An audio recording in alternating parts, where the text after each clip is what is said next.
Welcome back to Steven. I'm your host, Steven, and I'm unafraid to admit that I stopped the microwave before it hit zero. And today, from the workplace to school and even Yosemite National Park, we've got some great malicious compliance stories, all starting with a post titled, "Eliminate History? Okay, sure." I worked for a few years at a branch of JP Morgan in Toronto. It was a total crap show because it was clear our division was going down the drain and would be sold off. The director took a bizarre position at a cost-cutting program that head office had going. They wanted all divisions to cut back on voicemail, network storage, and email storage. So, head office had a spreadsheet of the metrics of this cost-cutting. The director laid down the law and wanted deep cuts, so our little division appeared at the top of that spreadsheet. The thing was, I worked on small projects which were often repetitive, so I reused a great deal of information and files from previous projects.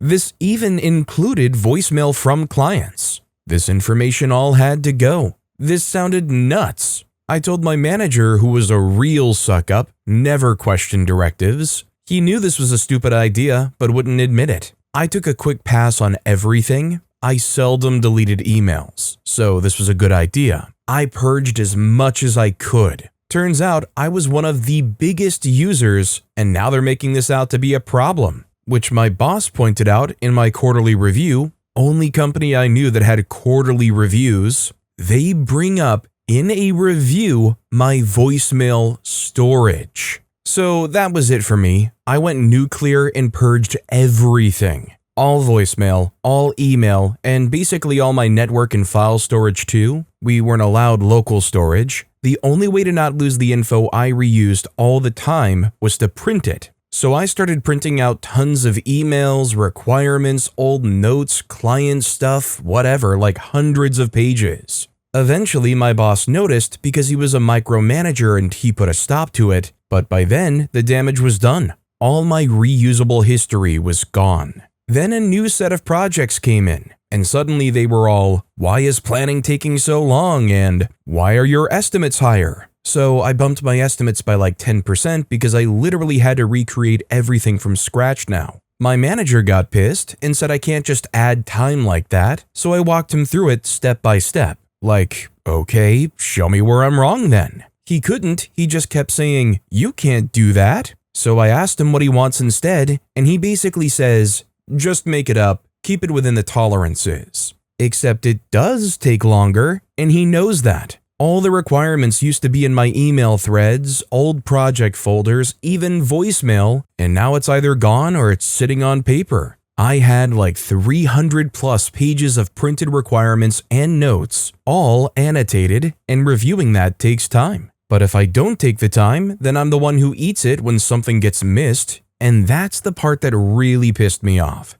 Like, you know this is nuts. Why do I need to take the hit for following the directive? Because I already got dinged once over storage in a quarterly review, so I'm not about to get dinged again for bad planning when the only reason planning is slower is because they forced us to delete the stuff that made planning fast. Anyway, I didn't even make it to the next quarterly review. I found a new job and left. Honestly, I couldn't imagine working for a company like that. I mean, it's kind of like the people above took a club and thwacked OP in the knees with them and said, "Stop using the treadmill so much, it costs money to run it." Makes them get rid of the treadmill and then turns around and says, "But you're still gonna get your step quota in on time, right? Why are you slowing down?" A user named Illuminatus Prime left a comment saying, "Would it not have been less costly for JP Morgan to simply purchase and install more storage media?" The OP responded, "Yes, we talked about taking up a collection to buy network space."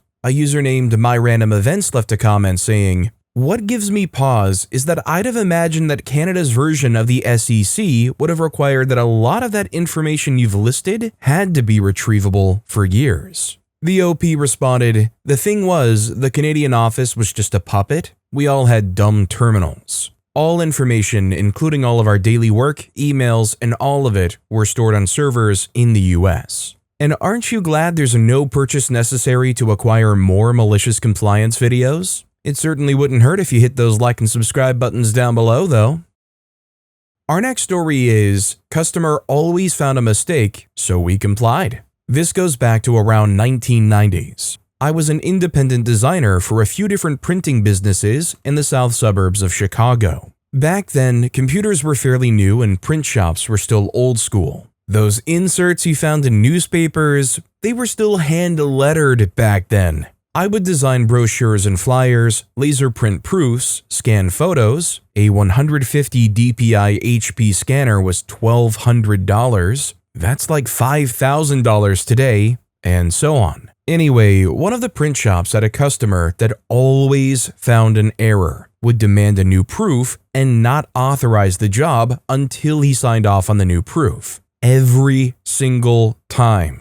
This line is crooked, this word is too dark, and so on. So we came up with a solution. I would do two proofs. One was the original, accurate one. The other has an obvious intentional mistake. He would catch the mistake and ask for a new proof. He would be told to come back in an hour. It was usually a day or two. He would come back and be shown the second proof. He approved it every time. Demand that there's always a mistake? Here you go. We had a somewhat similar-ish story pop up recently, and in that one, I was just complaining constantly about how much of a joy it is to work with these clients. I feel like it's one of those fields where, from the outside looking in, it looks fun because people like being creative and making art and whatnot. Problem is, when you have to make something for somebody that doesn't necessarily know exactly what it is they want, or just don't seem to have a very great sense of what actually looks good or works.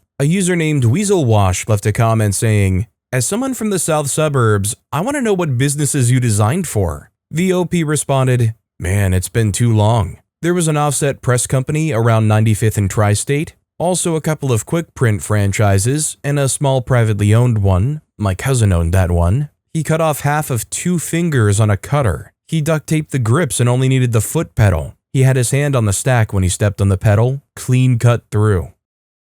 Our next story is, I am the highest authority. One day, I'm working retail in my store. Now, what you need to know is that in my profession, there are 3 broad groups of products. 1, the lowest tier, Tier A, is almost completely unregulated. These can be bought nearly everywhere. Second, the mid-tier, Tier B, can only be supplied by my boss. And third, the highest tier, Tier C, you need to get it in writing before my boss can supply it to you. Now, a bit more about the Tier B products, which is important for this particular customer. Normally, when my boss is around, I can supply the Tier B products. Without my boss, we can still supply Tier B products, but we need to call someone from HQ to confirm this. Tier C products simply cannot be supplied without my boss being around, regardless of whether you have them in writing or not. But on this lovely day, my boss has to attend to something, and she's not around the whole day. I'm holding the fort with Tier A and B products, but as you can imagine,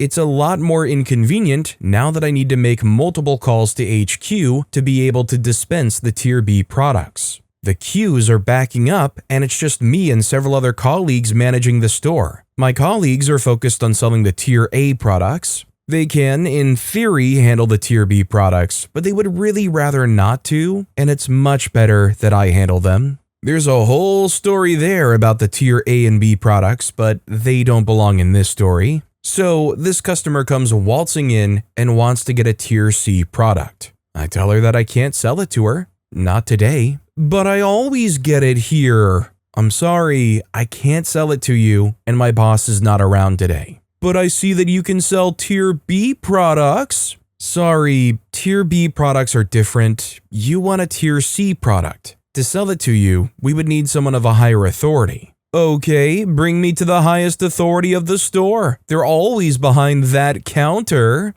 Points to the boss's counter. Well, I guess this conversation isn't going anywhere, and seeing is believing. Sure, madam, I say. Okay, I will comply and bring you to the highest authority in the store. Both of us head over to the counter, and I step behind it. In the, "Of course I know him, he's me" style. "Hello, madam. I am the highest authority in the store right now, as my boss is away. I am sorry, but I cannot supply you with what you want today. Could you try again tomorrow when my boss is back?" The lady looks confused and then finally I see her connect the dots. Her expression changes to one of frustration as she walks away and doesn't come back. No, not even the next day. Boss is super amused when I tell her what happened the next day. You know, I've heard enough of these stories that have absolutely craptastic bosses that I almost thought OP was going to say it ended and their boss came back the next day and they told them about it, and the boss turned around and laid into OP for not somehow bending over backwards to help this lady. Or going in the direction of like, well, you didn't have to treat the customer like that. Now they'll never come back, blah, blah, blah. A user named Muscourier left a comment saying, "This sounds like a pharmacy to me. If I'm correct, why is your boss allowed to leave at all? In the Netherlands, you can't even open without the pharmacist being there." The OP responded, "Absolutely correct. The reason why we were allowed to open is that where I'm from, we operate as a normal retail outlet when the pharmacist is not in.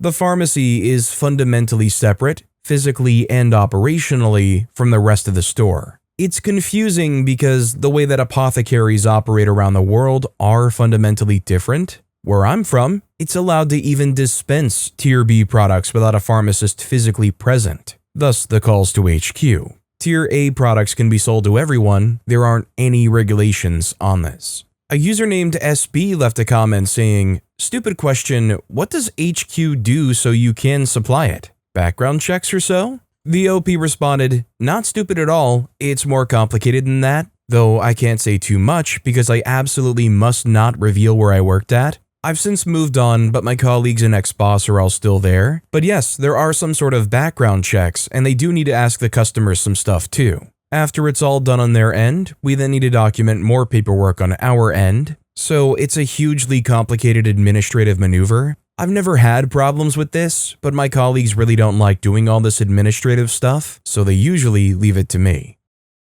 Our next story is No English Allowed? D'accord. I used to take a beginner-level French course at a local community center. It was a chill class, small group, older folks, travelers, a few professionals, and our instructor, Mademoiselle Claire. She was a lovely but very serious French woman who believed in total immersion. She had one strict rule: no English in class. This made sense in theory, except this was day one, and most of us didn't even know how to say hello properly yet. Still, she made it crystal clear, speak any English and you would be punished. Said it in English. One evening, about 3 weeks in, she asked us to write short dialogues in pairs. My partner was completely lost and kept whispering to me in English for help. Claire overheard and swooped in like a linguistic hawk. No English, not one word. I tried to help, but she cut me off. Silence, French only. For the next week, I followed her rule.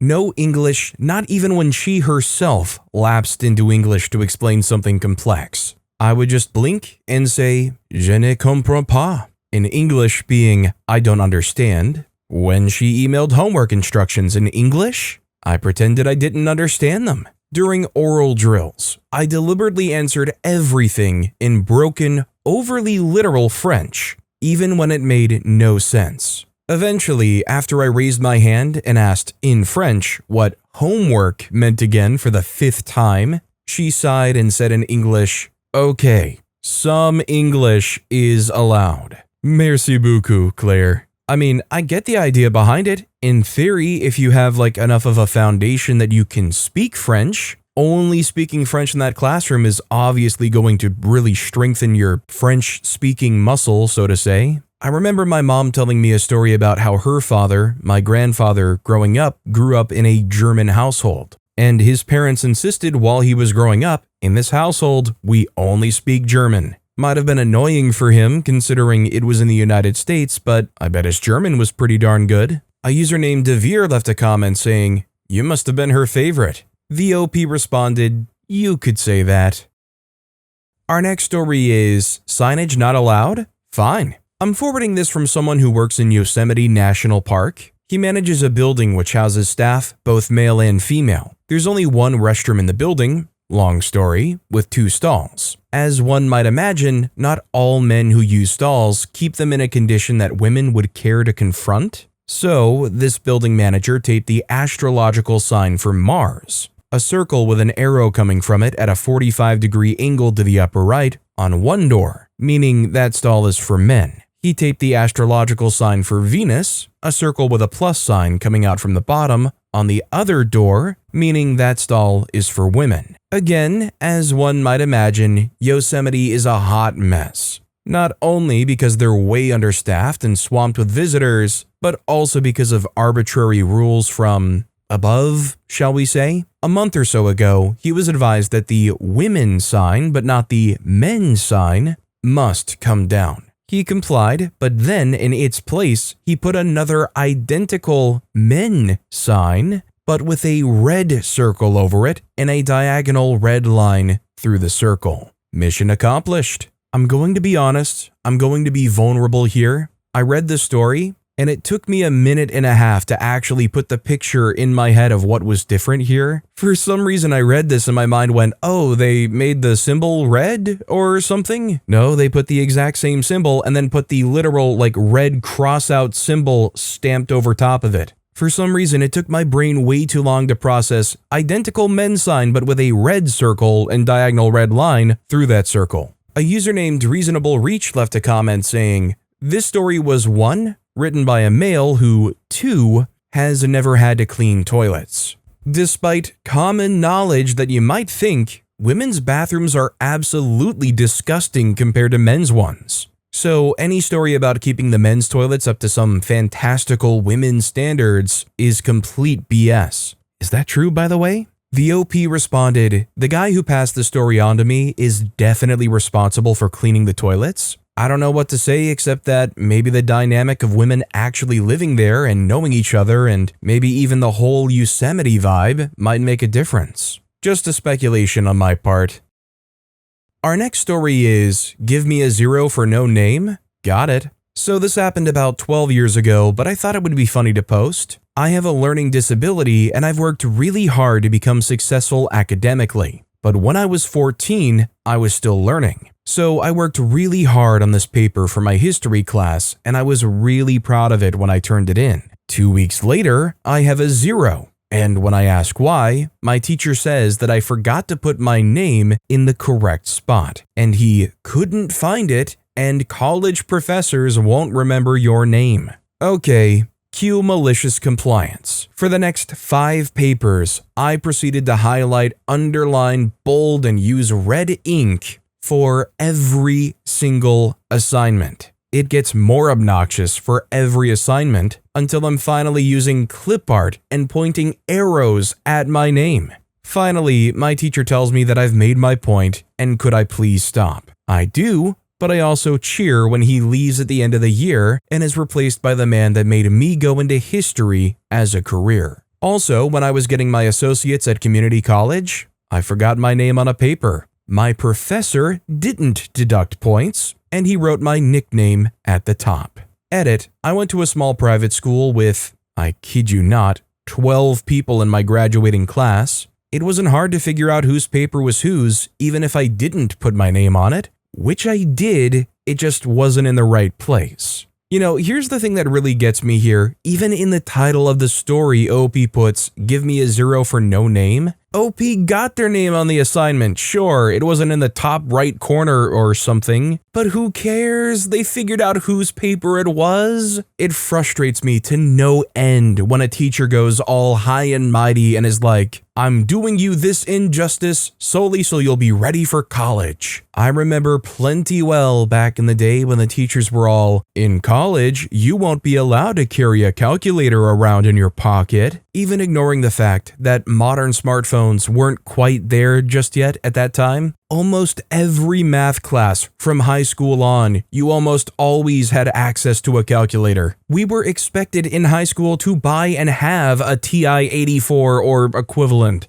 A user named Past His Prologue left a comment saying, my sons were on 504s. You don't say if you were. If you weren't, you should have been. I cut this kind of crap out whenever some teacher decided what my son should be able to do. The OP responded, I just didn't think that was information that was important. I could do a whole post on the horrible things that have been said to me during those 504 meetings.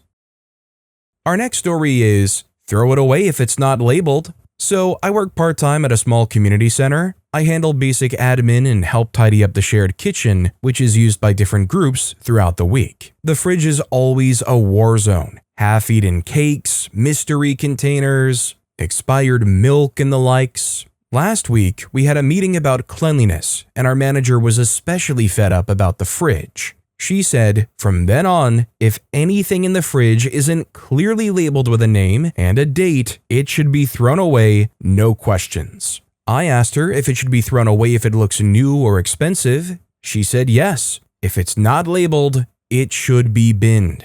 This Monday, I did a proper sweep. I tossed out a bunch of stuff, unlabeled hummus, leftover pizza, and a suspicious casserole dish. Then I found a pristine box of individually wrapped pastries, easily $20 worth from a nice bakery. No name, no date, in the bin it went. About an hour later, chaos. Our manager came in livid. Apparently, those were her pastries, brought in for a private workshop later that day. I just apologized and told her that I simply followed her instructions to the letter. No label, no date, so I binned it. She went quiet for a few seconds and then mumbled something about clarifying the policy. Fridge is sparkling now, though, and labeled. I do kind of feel bad for the lady, not only because it was for the workshop, but I've had my fair share of feeling that letdown when sometimes I'd have to go with my mom on errands and I would get one treat at the end of the day, and I would get one of those king-sized Butterfinger bars, and if I didn't finish it and put it in the fridge, there was like a 50-50 chance that when I woke up the next morning, Dad had eaten it.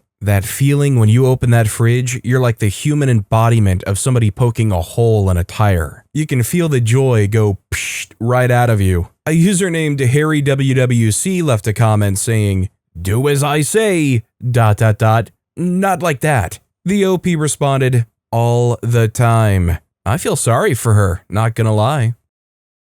Our next story is, I was told I can only communicate with 2 people. Okay then. This happened a few years ago, but I think it fits in the sub. I was working as an IT consultant for a very niche pharmaceutical firm. My role was to provide a production support position. I was told that I was only allowed to communicate with 2 specific people on the client side. One was the head of IT, and the other was his subordinate. This was in an email that clearly and in no uncertain terms stated that I was only allowed to communicate to those 2 individuals, and they would handle communication with the business side after I sent my root cause analysis of production incidents. I thought that was strange, but I was informed that the head of IT felt threatened by our company and thought we were there to threaten his job. So I was told to play nice so he would realize we really were there to help. So for a few months, I would sign on and check various system logs for processing errors and failures.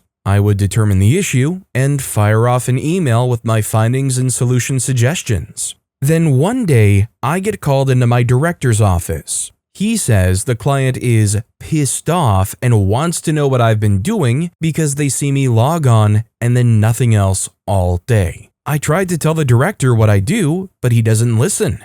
Jerk even put me on a performance improvement plan. Next thing I know, I'm in a meeting with 8 vice presidents from my firm. It is very clear they plan to fire me by the end of the meeting. At this point, I ask if I can just show them my email history. I show them the email that states I can only communicate with 2 specific people on the client side. I then show them the emails that I sent to those 2 people as instructed, providing my analysis and suggested process improvements to handle the exceptions in the logs. Suddenly, 8 VPs no longer want to sacrifice me to appease the client. Instead, they take the evidence to the client. A week later, I find out that the client's head of IT was escorted out of the building by security, and that apparently a college buddy of his wanted the support contract.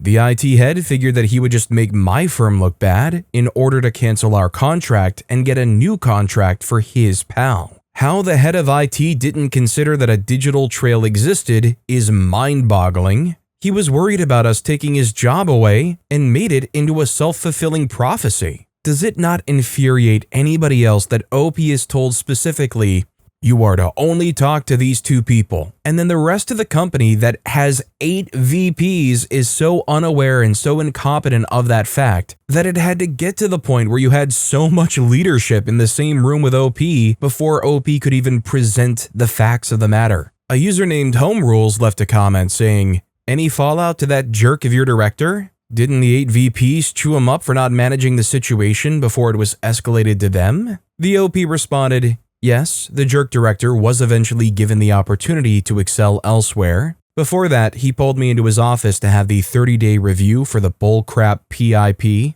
He said the client is happy with my work and asked what changes I made in my routine. I said something along the lines of, I didn't change anything, and I think that proves that this PIP was unwarranted." A user named Lightyear1931 left a comment saying, "Here's where I doubt the story. This company is large enough to have 8 VPs and they call them all in to glare at one IT guy? That's a horribly inefficient company with no organizational structure. Or it's a made-up story." The OP responded, "I've replied to other comments questioning 8 VPs. There were 8 VPs there. Whether you can relate or believe or not, that doesn't change what happened. The company was an IT consulting firm. So above director, everyone gets a VP title. Some would be more accurately labeled as junior vice president, but they still got vice president in their title. Of the 8 attending, the range went from the lowest level VP to the C-suite VPs. Basically a chain of command type order." Our next story is clocking in too early? No problem. I'll show up later then. I used to work at a bank as a teller. It wasn't glamorous, but it was easy and convenient as I lived a hop, skip, and a jump away. A 5-minute walk, and you could see the bank from my house. As such, I was almost always one of, if not the, first person there. We were expected to be there by 7:15 to open at 7:30 a.m. But the managers tried to get there early so we had time to set up, like log in, fill drawers, have a morning meeting, that type of stuff. When opening for the day, you need at least 2 people for safety reasons, so one of which was usually me, and I was frequently arriving around 7 so the manager could unlock and we could set up. I had been clocking in after getting inside, which I guess was starting to add up combined with the amount of times that we have to stay past closing. I was told that there's only a 6-minute grace period for clocking in early or late, that I had clocked in early too many times, and that about 2 weeks of my punches would be adjusted.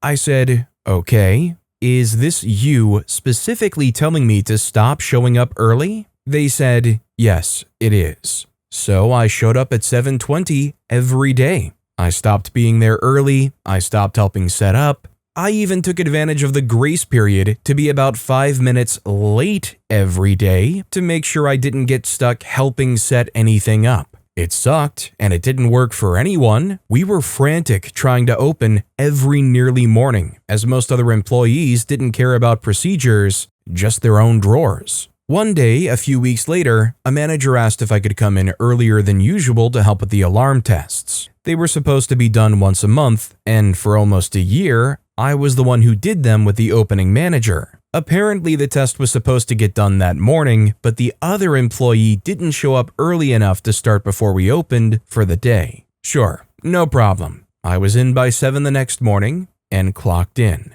It's sad that we live in a world where trying to be efficient is seen as trying to game the system. I mean, the problem is they want you to come in early, they just want half an hour of free labor. It sure would be nice if you kept showing up early enough to help everything work smoothly, but we wouldn't want to have to pay you for any of that. Oh God, no. A user named Retired BSN left a comment saying, "Adjusting your paycheck is wage theft. Report it. You need to be paid for the time you put in. They can penalize you in other ways if early clock-ins continue, but they can't give you new rules and adjust past performance to go along with that." A user named Nick Tesla replied to that saying, "Yeah, I went through some fairly extensive manager training, and like a third of it was dedicated to, you are an agent of the company now, and we need to make sure that you aren't doing things that break the law." And one of the major ones was not to edit an employee's timesheet. If there was a mistake, you ask the employee to put in a request for the change,